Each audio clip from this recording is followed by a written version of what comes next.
This week, an Arizona state representative, as well as a Turning Point Action official named Austin Smith, was busted for allegedly having committed election fraud. Now, ironically, that's what the Turning Point organization has been saying a lot about the last few years. Remember, of course, Charlie Kirk's involvement with organizing some of the people who went to the protests in DC. But we're gonna focus on this individual for now, and he has responded to the allegations. We will give you that as well in just a moment. Here's what happened, basically. A lawsuit was filed earlier this week, accused Smith of using fraudulent signatures on the petition required to qualify for the Republican primary ballot. He had already been elected, as we alluded to, was running for re-election to his second term in the Arizona House. And according to the complaint, several of Smith's petition sheets bore purported voter signatures that appear to have been written by the same person. Many of those signatures bear a striking resemblance to Smith's himself. Now, either of those would have been a problem, but apparently both were true. And specifically, it was alleged that he had forged, or that someone had forged, 100 of the 826 signatures that were there. Pausing here to deliver some honest truth as we do in our news coverage as well. TYT is facing challenges, guys, as the entire industry is. You know who could make the difference? You. If you hit the join button below, it's gonna make all the difference and keep us in business. We appreciate you, thank you.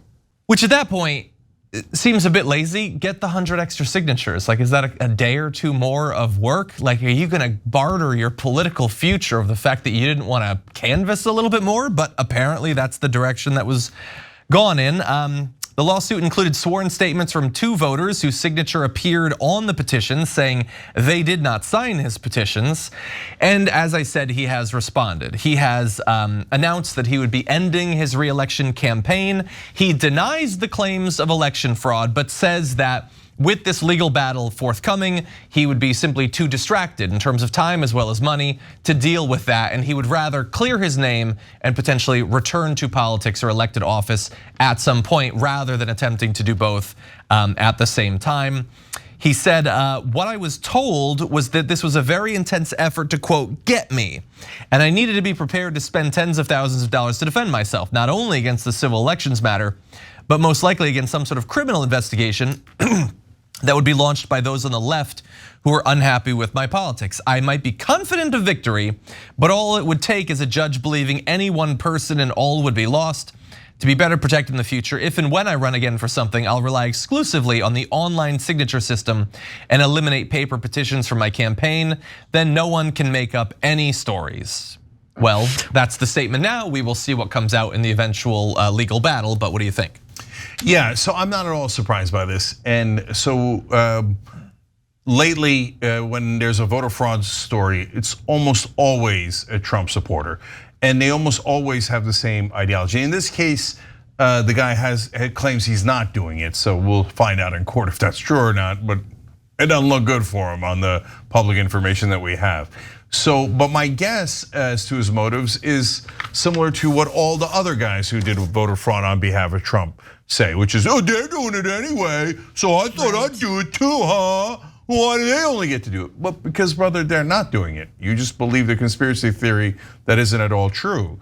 And so, and I see it also in other instances where Trump or somebody on his side will say, oh yeah, when we get into office, then we're gonna arrest Pelosi and Biden and Schumer. And I'm like, yeah, but that's not how democracy works. You don't just arrest your political opponents for no reason. Like, oh, why she did it to Trump? But guys, he actually broke laws. So if you say, hey, like I got Nancy Pelosi on insider trading, here's my actual information, etc., and she broke this specific law and it looks like you're right, then yes, I'm 100% with you, no politicians above the law. But you can't just say for no reason at all, I don't like you, so I'm gonna arrest you for no reason and I'm gonna make you a political prisoner because you did it to us. But we didn't do it to you. So that's not a way of thinking about it that makes any sense at all. And so here, I'm guessing, but I'm telling you at some point if he ever confesses, he's gonna say, I knew they were doing it, I knew. That's not a legal defense and that's not a smart way of conducting your life.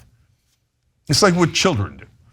Yeah, no, and remember how like every Republican operative is also registered in Florida and votes like out of state and always votes in a swing state, but we're not supposed to talk about that. Yeah, I mean, it is exactly that, Cenk. I think the other thing is, when they know they can't win, the right will cheat, which is amazing because we live in a gerrymandered to crap, country here, and that favors people, that favors the right, that favors people with money, favors people who can take the time off to go vote, whatnot.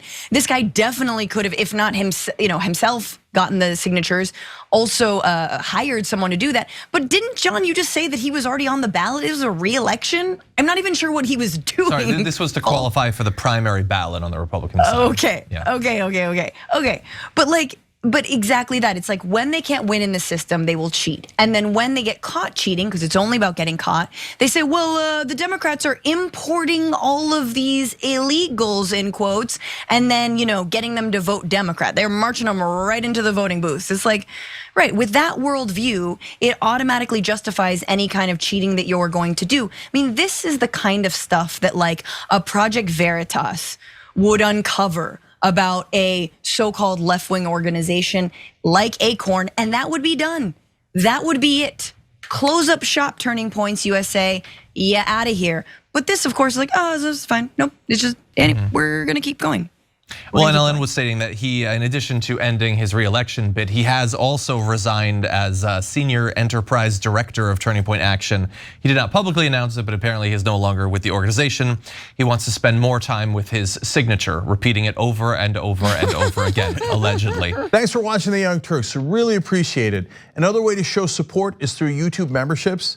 You'll get to interact with us more. There's live chat emojis, badges. You've got emojis of me, Anna, John, JR, so those are super fun. But you also get playback of our exclusive member-only shows and specials right after they air. So all of that, all you gotta do is click that join button right underneath the video. Thank you.